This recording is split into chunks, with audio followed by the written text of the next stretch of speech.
Church in Tempe. It is a 98% white congregation. But I am here on behalf of the PCUSA, the Presbyterian Church USA, my denomination, because we believe that we cannot say that all lives matter until all lives really do matter. And right now, black lives don't seem to matter in our country. Hispanic lives don't seem to matter in our country.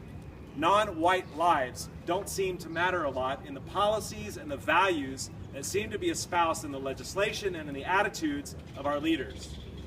So as a white person and as a white community, I come here to stand next to and to support my brothers and sisters who are fighting for equality.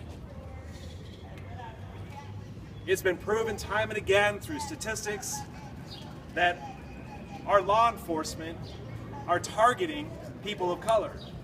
They are targeting certain populations. It's proven in our prison system, where 80–90% of the people that are incarcerated for drug abuses are black.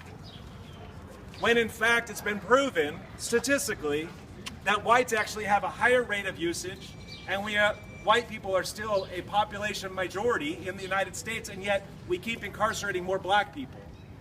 It's not fair, it's not right, it's not the value that I as a Christian and as a citizen of this country and a citizen of this state can stand for and can stand behind and be silent anymore.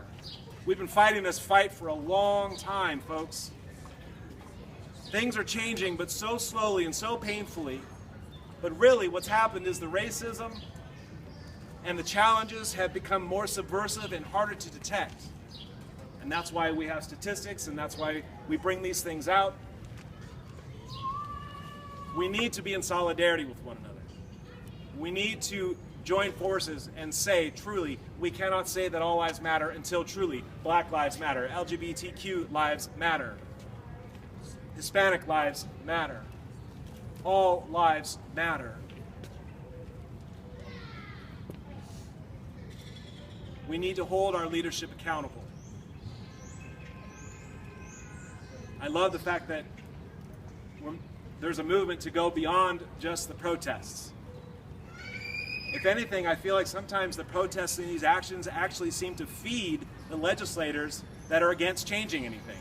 They use that as tools and as ammunition for their extremist supporters to try and maintain the status quo as much as possible, or even bring us back a few decades. So my hope is that we will continue to have conversation, have dialogue, engage the system head on through courts as well as through actions like this, and we might be able to get thousands of people here at the state capitol, because the reality is things are happening in North Carolina and Georgia and those other places, but Arizona is becoming ground zero for racial craziness.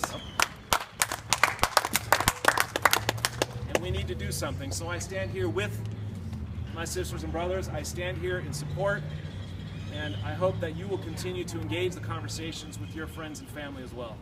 Thank you all for being here.